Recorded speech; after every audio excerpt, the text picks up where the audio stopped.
Hi guys, welcome back to our channel. So today I'm going to talk about clustering.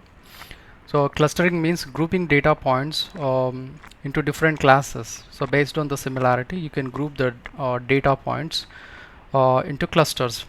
So the points in the same group are similar and they are having common features. So that's why they are put together. And the points in different groups are dissimilar as their features are not matching. So they are put into the different cluster. So when you are given with a collection of objects or collection of samples or collection of data points, so clustering helps you to group based on the similarity. So for example, you see here we have three different clusters: cluster 1, cluster 2, cluster 3, and the points in the cluster 1 are similar, so they have common features. So that's why they are grouped into one group or cluster. So this is another cluster, this is another cluster. So object of one cluster is dissimilar with the object of another cluster. So that is the principle of clustering. So for example, the bank wants to give credit cards to the customers. So in that case, the easy task for the bank manager is to segment customers based on the features like high the customers who are having high income. So he can apply one tip or one no trick, so that based on their income the some criteria is formed, and based on that criteria the loan is given or credit card is given. Similarly, the other categories like average income, low income, so he can segment the customers into three groups: high income, average income, and low income. So in this case, the no the task becomes easy. Otherwise, it is very difficult task for him to go through the profiles of each customer and then take a decision. So this is the benefit of clustering. So nowadays, in any business, so understanding the customers is very important. So in that case, so they can segment the customers into different groups. For example, let's say supermarket. So who are frequently coming and who are not frequently coming. Or for example, airlines. So in airlines, all the customers are not equal. In that case, so they can segment the customers, and when they are giving some benefits, so the benefits should be given to the high valued customers. So these are the couple of applications of clustering. And the other applications like clustering helps the marketers to improve the customer base based on the target areas. For example, the people can be grouped based on the criteria such as willingness, purchasing power. So these are the similarities. So based on the similarity, the customers can be grouped. And clustering helps in identification of group of houses based on their value, based on the house type and geographical locations. And clustering helps in studying the earthquake, so based on the areas hit by an earthquake in the past. So the clustering helps in no locating the regions where there is a possibility of earthquake. So here I mentioned couple of applications, but there are many. Importantly, in segmenting the customers in any business domain, so clustering is very important. So if we talk about the implementation, so we have one of the basic algorithm which is k-means, and this k-means algorithm has been proposed by this person McQueen in 1967. And this is the one of the simplest algorithm which falls under the unsupervised machine learning.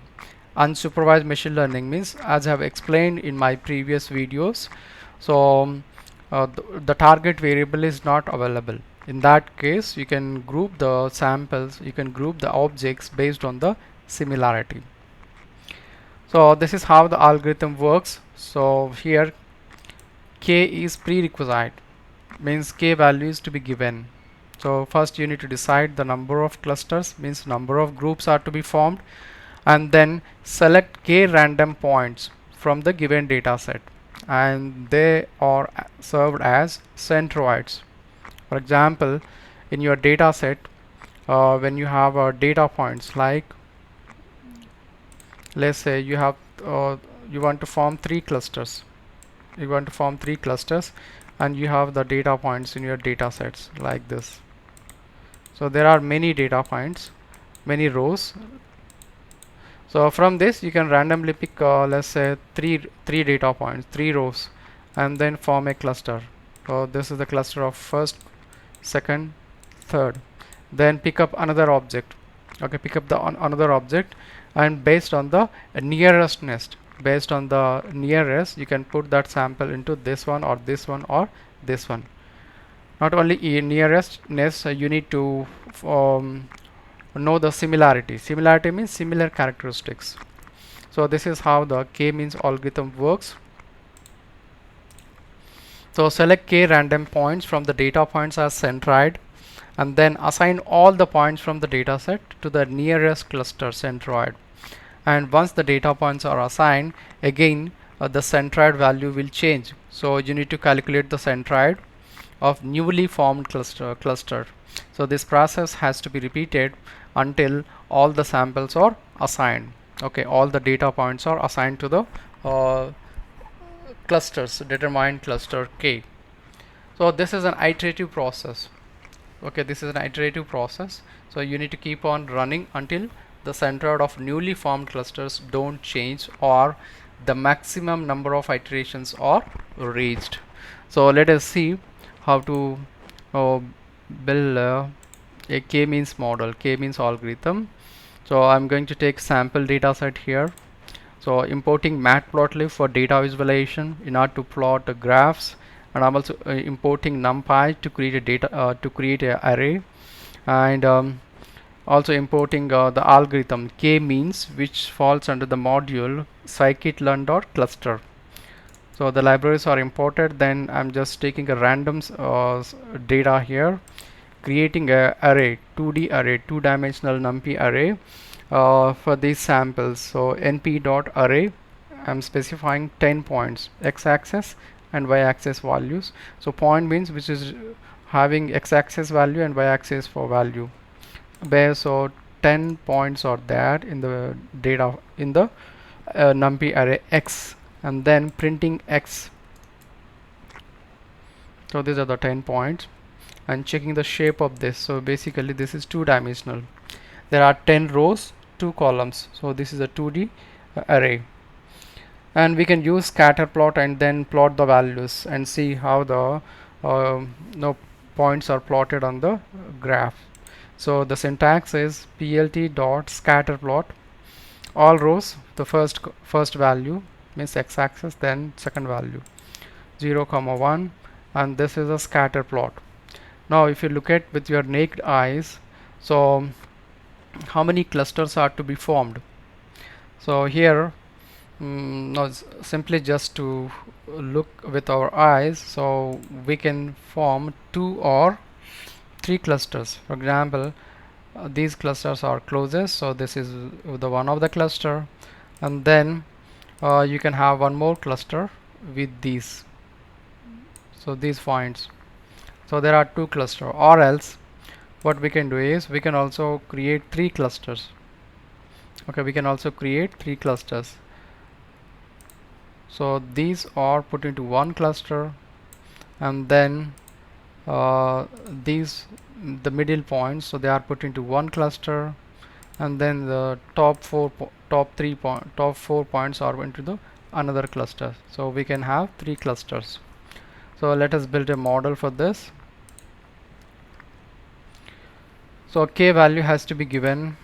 So here we are building a model. K means, this is user defined variable, which is equals to k means of this is the parameter n underscore clusters, which is equals to 2, means we want to have 2 clusters, and then fitting the complete data x to the k means.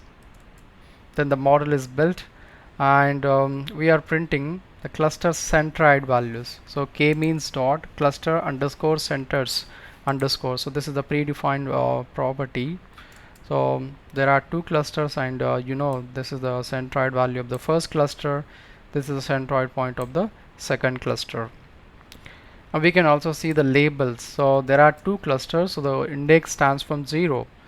So the last last 5 points are assigned to the cluster label 0, and first 5 points are assigned to the cluster label 1. And we can also plot this cluster. So again, using the scatter plot, plotting the values, C is equals to k means dot labels, and then color map. C map means color map, so rainbow colors are used to plot a graph. As you can see, these points into one cluster, and then these top 5 points into the another cluster. Now I want to build a model with 3. Number of cluster equals to 3. So n underscore cluster equals to 3, then fitting the data again, then again plotting a scatter plot. So now you can see, so these lower 4 points into one cluster, middle points into one cluster, and then these top 4 into the another cluster. So here the labels of the clusters are 0, 1 and 2, so we can print them. So you can say this point into cluster 0, this point into the cluster 0, then the first 4 points into the cluster label 1, and then middle 3 points, and also the last one, so they are into the cluster label 2, last cluster. So that's it. So this is how the k-means algorithm is built on your data set. So in the next session I would like to talk about the another clustering algorithm, which is hierarchical clustering. So if you have any questions, you can just put your queries in the comment box, and do subscribe our channel so that you can get the updates.